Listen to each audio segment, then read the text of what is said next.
adeegay sin xasaale ay waxa adeegay codsan lahayd waxaan codsan lahaa in aan waraysi walaashay layga qaado feedsan oo dhaqan baan nahay dadka dariiqa martay maxaa sababay soo markaa ay dariiqa marto ay wallahi sababtida daanu kama warrami karo oo ilamay tashanin laakiin xogteena ku sheegay haye marka waxa weeyaan dana halkan qadiim kuna raashiqa hada ma garatay walkina lagu yaqiinay reer Yaasin Xaale Axmed de waka marka ku qaaday horta waa walaashayda xaqahay oo hooyada yaa bahay dhaleen xudunteedana waa la kala jaray ta waxaan lahaa walaalo iska soo noqo walaashay baa tahay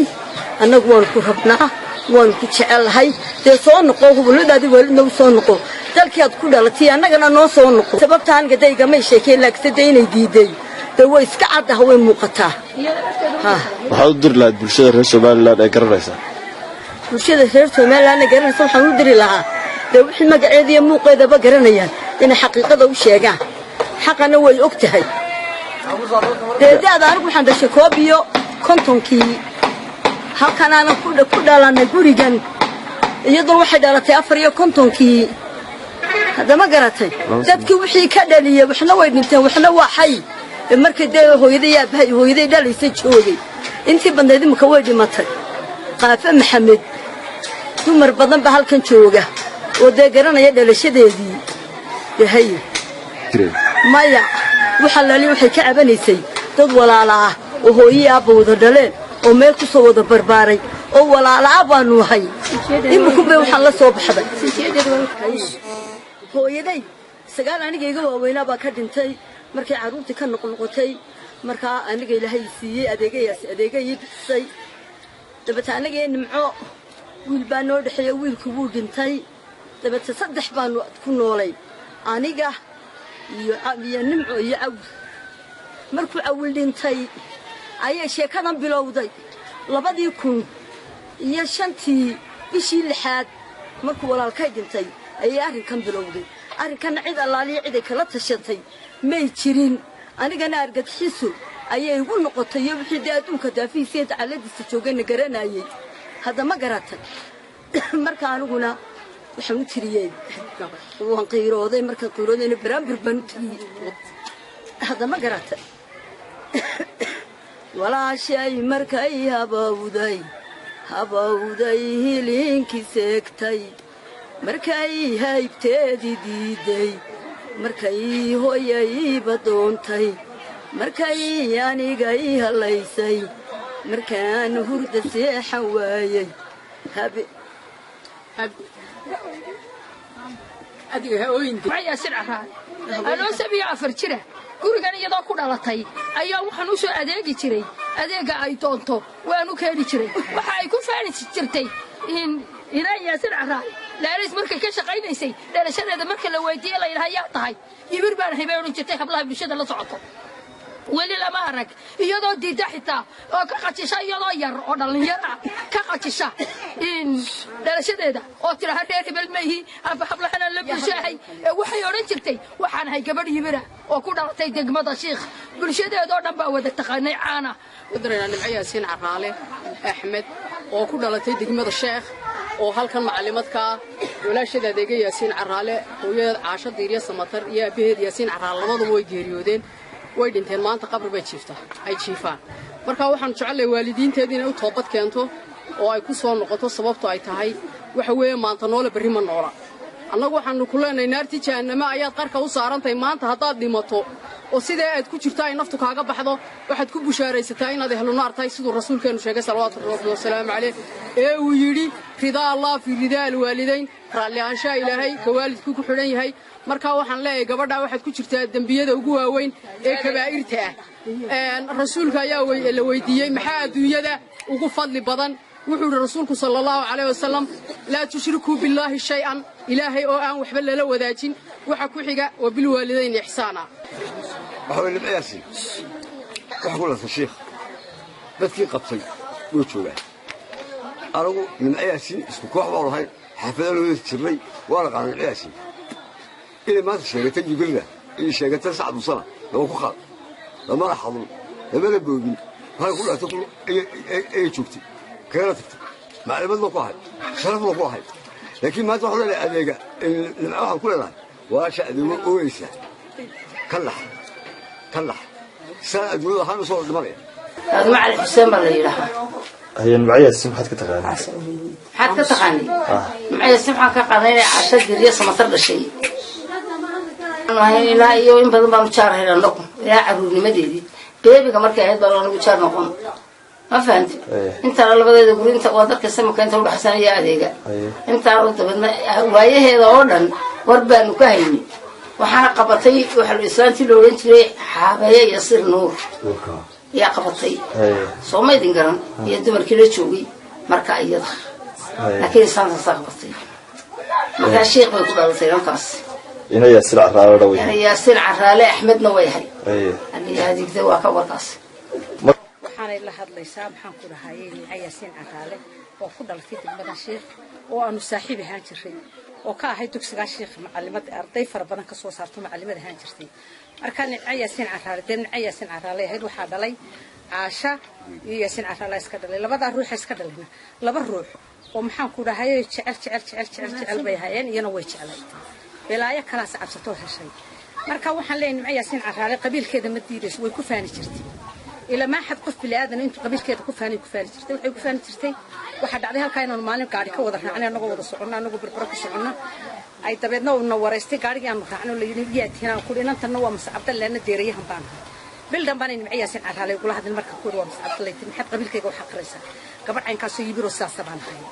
مركان معي ياسين على وحن لا هاي تاردي أتقول على تيشيك واتن تذكر شيء تلا سكرت واكن شيطان يوكو سعبسن إنه كسر نقو والد كاجي أكو دلائي حلاش هسي دكتور كوش على مدح عمر كوري ركسو بادي دوني شري نمعي دون أورن شري يا ما أنت إن ترى هذا يمي دلي وأكو يقول حمي عذاب هو دادي إنه تبصر نقو يعني نمعي ياسين وياه مركي هبين كي دلتين عن قبيلة يدقق هاي إذا بدنا هالكاسايو كل ما مرة رونا هو على يدقق مركا وحى أنا قبيلة ضمير بيا ليس لا يدي نمعة حق عشرة ديريا ومشي بيا صوصي. أيه. مركز ثاني يقول جاي. أيه. الشيخ هو كله توشيخ باي شو. نمعة يصير عشرة أنت سلا وقبولي وأخلاقي. هو قبل كان عليا. إيه بقى بحاول أقول لها نمعة ياسين. لا دكتور كل وقت ولا شيء. هي واحد نقول باقينا يا ولا شيء تاني كل صار نقطه. أو أي ده كمان كان جرّنا يسوع. ولا حق جرّسيه. ها. قصيدة. ووالد أحمد. هنا يدك يقول على تي يقول جودي يدك يجي مع نجع أياي نوع هاي إن تيجي أياي هاي هنا ينقول صار نقطه إلهي قلبي جيد مسوق اليوم أيام إلهي كبرينا إسقى كفر الحين يقولون كذا وأيو صار نقطه دل كذا يا مجادي شيخ يا إخواننا دي يا وحيد شعراء يدك يبرتي يدك كوريي وحنا أنا قررنا يده هو يد مركي حنبارته سلا يسوق تأكد بركه hooyadeed caashad guriye ayaan anigu garanaya marka ha soo noqoto ilaahay hooyadeed iyo walaasheed iyo gurigood iyo raaskoodii annaga jecelo doonayno jaar ilaahay baanu leeyahay noo timaado nimco ku soo dhaw barnaamijkan madasha qurba joogga iyo toddobaadkan aad stuudiyogiisa ku sugan tahay marka ugu horeysa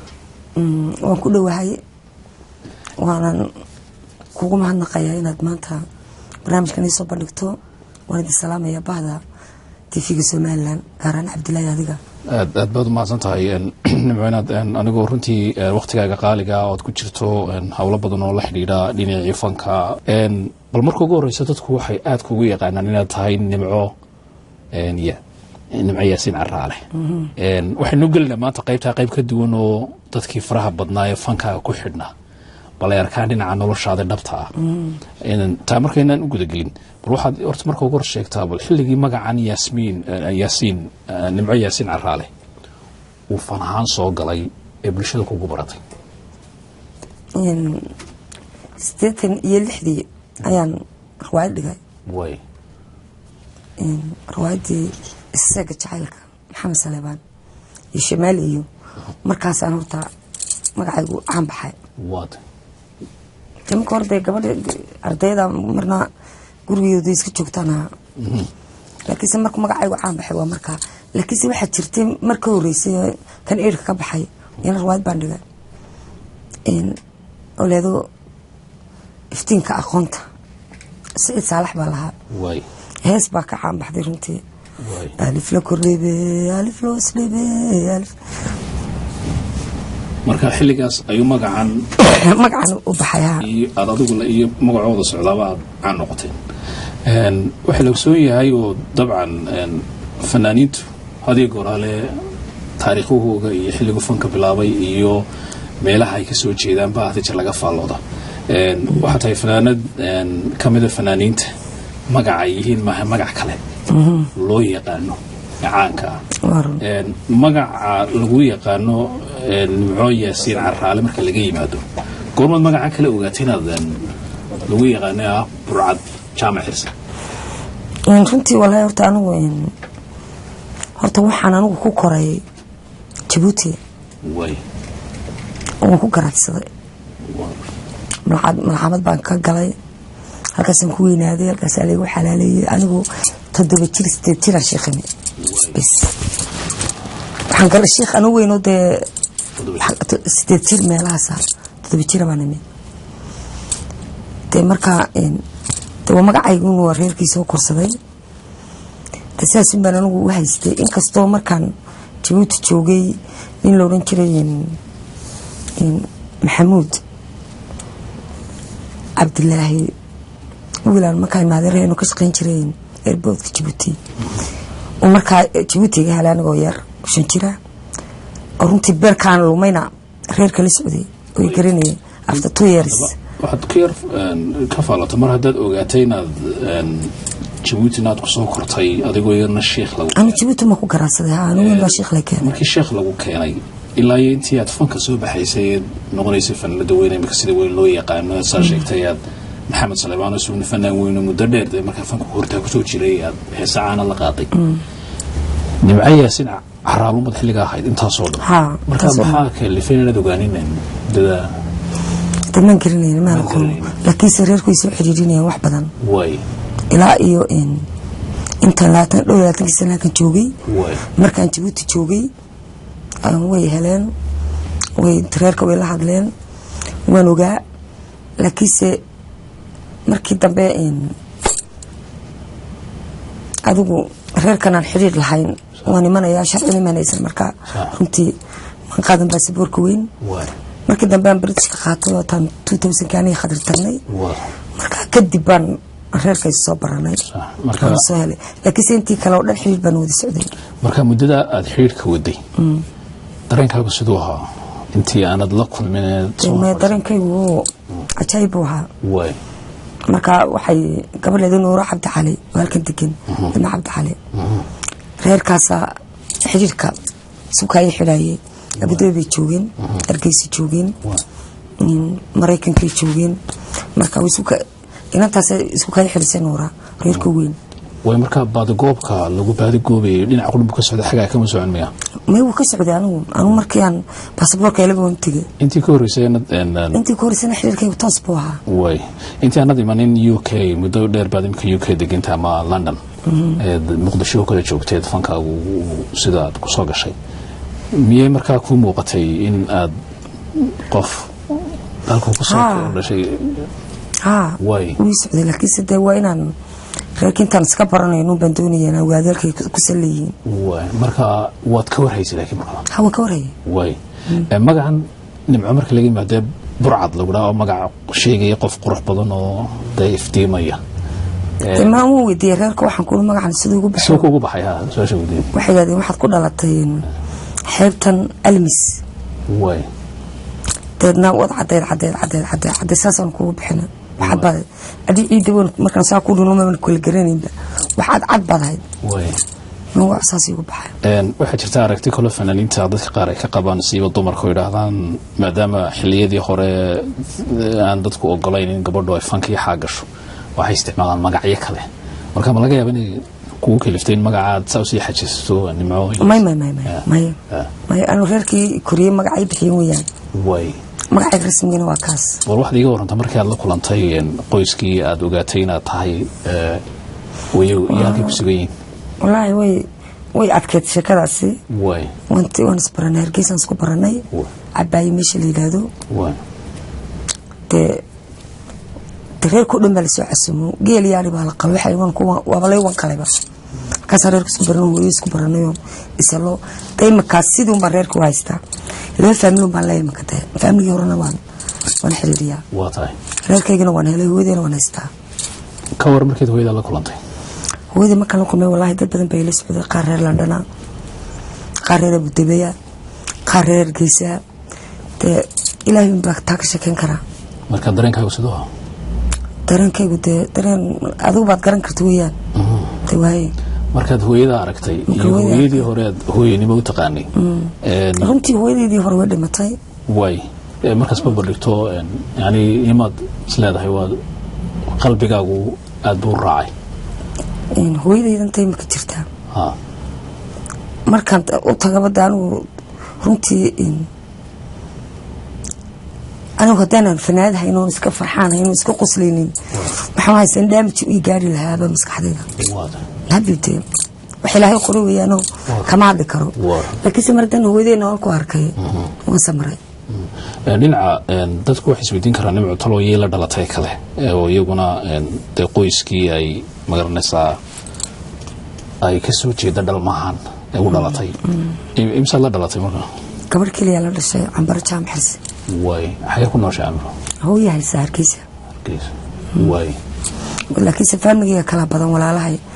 laba walaalna kala dhaleen way ilmaadeerada oo dhan baa joogay abitibay way xuseen qorgaab oo la wada yaqaano reer abitibay la kunta sano degan sigi caruurtiisu way ilmihiisa xirsiguna Canada degan iyo Mareykanka way badan yihiin family aad buu bilaaran yahay way intii aad baadigoobka ku jirtay dadku waxay yiraahdaan kulli nimco waxa loo ogsoon yahay in xilligan casriga la joogo marka laba qof la eegayay inay bal day isku dhig yihiin oo isku qaraabo yihiin ama day nolosha ka dhaxayso waxa la iska qaado waxa DNA-da la yiraahdo nimco seed ku ogaatay in marka laga yimaado sheegista la sheegay inaad qoyskan ka dhalatay iyo si kalood ku ogaatay ma jirtaa maadaama aan reerka ilaa 5 jirkeygii intaasoo dhan wada soconay markaan yaraan wax dareemay markaan weynaana wax weyn la sheegay wax cad waxa jirtay aniga ninkayguna Hargeysa tagnay Axmed Nuur Maxamed iyo aniga saraacnay saldeen oo sameeyay marka Hargeysa tagnay xoogaa soo joognay dhowr bilood timaha weeyaan soo qaadnay iyo timahayga reernay sameynay hooyada way noqotay عدينتي وحبنا وجيه وأنا فرحة ما انتسنا ويساعدها أنا مركور بسكاني عدين وترين كسيلة يرانتي دي وجريرنتي لكن ميل عن طريقي وحد لقيتوني أنا جريني وأنا ياسين عرالة إلى الحرس جناك ورابية هربوا كلا دردارمي بشري وديال رشيخة ولا أي شيء ولا تعلمتهم كمان أسيب بعد وحيد تهاي أنت أجلس عاد مصدقه وكنت دردارمي سوى نور وشكلنا ونايا دينا بسمينا دينا دينا هويدا بين قطعي الحمد لله رب العالمين دايما كان بلاي مجرته لبدي غير طبعا هيستا انتي baadigoobka ku jirtay dadku waxay yiraahdaan kulli fanaanad maadaama fanaanad caanato magac wali uu meel marayo nimcayaasi horta hadaan misaalumay aynu garanayna hadaan gabadh iska caadi iska luntay maanta aan lahaa laba cali bay isma weydiiseen way oo family kala ah xallan de way lunto wala helay laakiin waxaan bixin noqotay aniga fanaanada way oo waliba qabiilkan kale maartay dadkan kala qabiilka way tiiba dadku waxay ku noqotay wax mujisa laakiin sadaan aan la gabadh iska caadi oo gurigood iska joogta oo reerkan kale lunto reerkooda helaan wax meynara oo iisii noqon lahayd laakiin sadaan imka qaar waxay sidii mala qabiilka wada diidaysa waxbay ka fikiraan way laakiin si anigu taan dadkii yaqaan qabiilkayga ku fahmi jiro waxaan ahaa un ban moodiyay waa aynka وما نركي واحد فوق حلمك أنا وما أركو haddana faamilkaygu baan helay oo isla bigdheen waran wax weyn baa uma arkadee seeda dareentay xidhiidhka aad la yeelan karto reerkaa hore marka hore aad dee saad sheegtay aad ka tirsanayd ee aad qalbigaaguba lahayay inaad dee magaranaysaa tahay iminka xidhiidh nuucma ayaad isleeda waad la yeelan kartaa reerka mar haddii aad male wala runtii inta imika reerkan aan reerkayga helay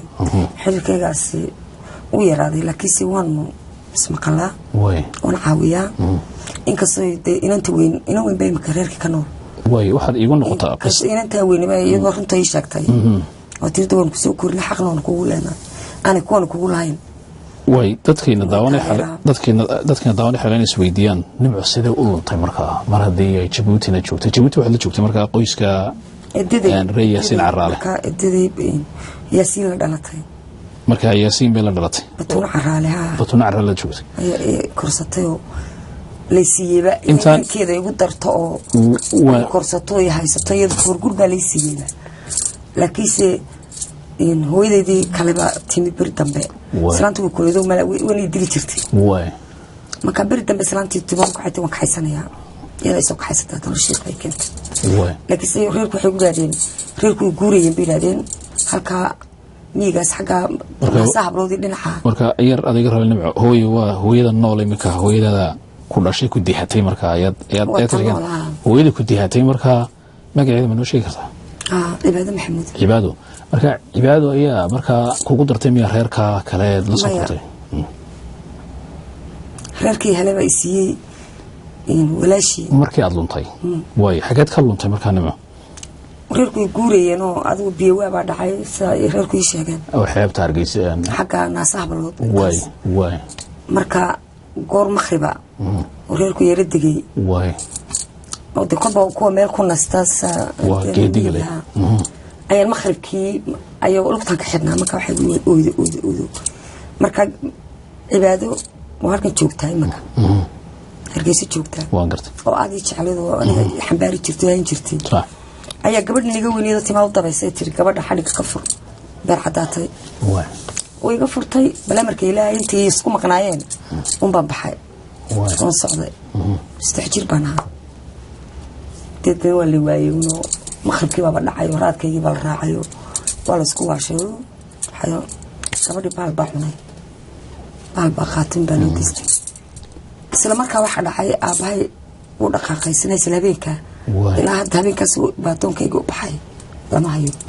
dhimasho iyo nolol wuxuu ku nool yahay jaamcisaa anu baatoonaysa baal baa cunay miyuu weli nool yahay hooyada Itoobiya gashay iga raadisay laata sano ku maqnay iyana dhowr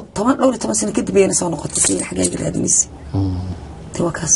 marka ree yaasiin caraale ayaa la soo kortay oo iyaguna reer sheekh ahaa oo reer sheekh laakiinse markii aniga aan 3 sano jiray elay helay isla markaa waxa la geeyay adeerkay oo maxamed caraaleedo degan gooda weyn xoolo badan kule ayay hayay taana waxay sheegtay islaam markaa halkan degan oo qadar libaaxa hooyadeed ayaa ii sheegtay markaa anoo yar odaygaa la keeno iyadana isku kambal ahaayeen markaa miyiga meel wada degnaayeen marka 2 bilood baan meelaha jooga bil batuun caraale markay ka timi Djibouti sheekh timi ayuu sinaga soo kaxeeyay miyigii markaasuu aroortii subaxii baa lagu daray baxaysay batuun baa deedna kaxaysatay Djibouti baa leegeeyay ma garanayo waxaan ku garaadsan oo Djibouti aan jooga ma qaama dhigto inay yaro batuun caraale haysato deetana markii sheekh lagu soo celiyayna waxaad ahayd gabar ka dhalatay qoyska ree yaasiin caraale isla markaa reerkaasi way igu heleen Djibouti reerkeedu Djibouti baa iga heleen waa la kala dhaleen imaka uu dhintay isagii laakiin saddex caruurtiisa baa nool iyo wadada Bril intuu soo kaxeeyay ayuu gabadhii naga luntay 2 sano ka hor markaan dishin jira oo reerkiis qabsadeen oo ilaa 7 jirkayga halkaas uu igu minay lacag igu siinay walaalkay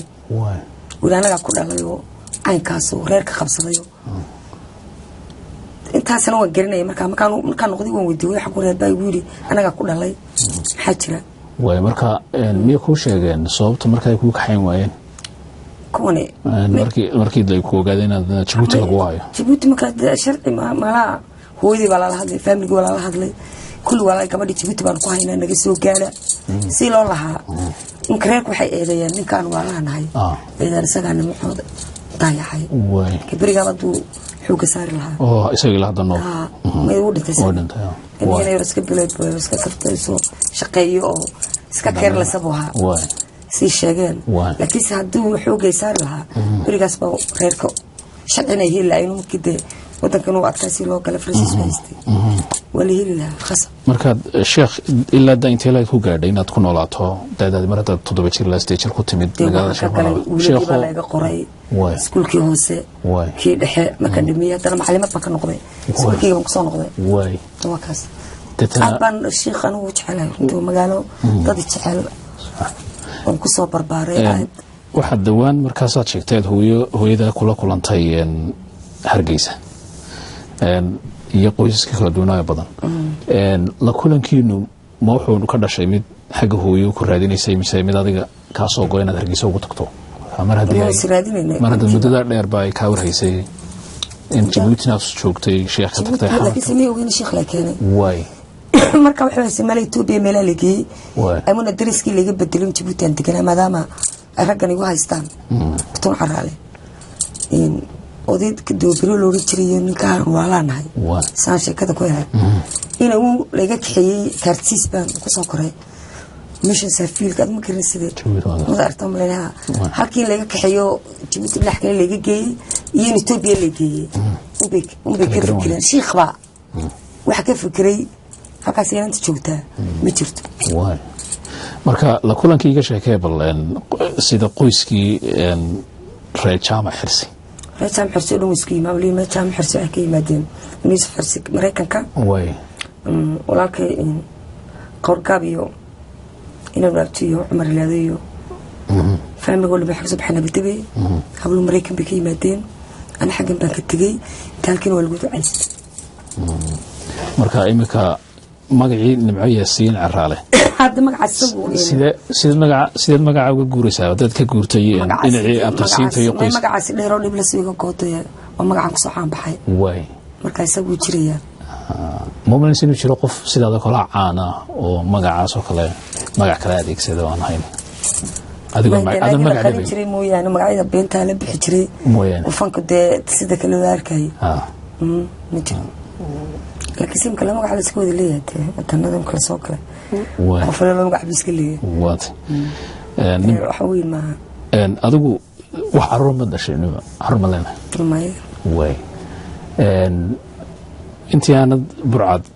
jaamac Xirsi aanad si rasmi ugu dhawaaqin qoyska tahay dhinaca dhaxdinta laga sheekayada markan yara waxa lagu meheriyay on standard 7 keegiiba malaasiskaygi wiil reerka ayaa lagu meeriyay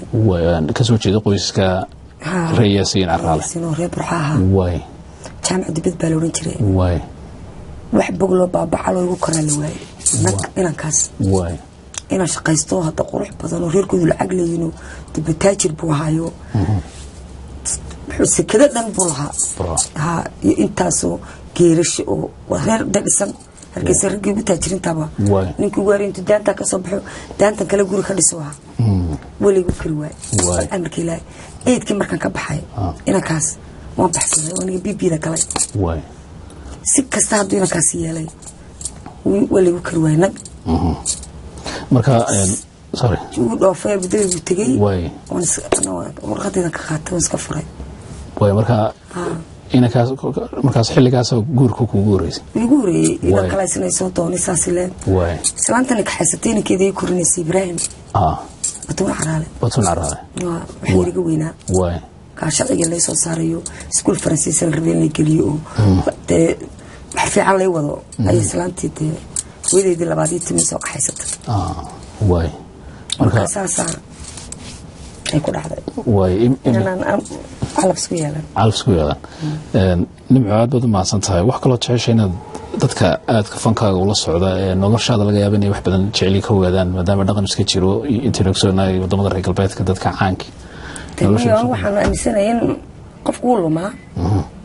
milyan baa lumay milyan waay oo qaar imika la leeyahay qaarna oo la helay ayaa jira waay aan wada garanayno tay markaa uma arkayaan daan wax weyn bulshadeeduna inaanay u arkin barmaynaya wax weyn wax weyn keenay wax weeyaan maadaama aan fanaanadna ahay reerkan iyo Helena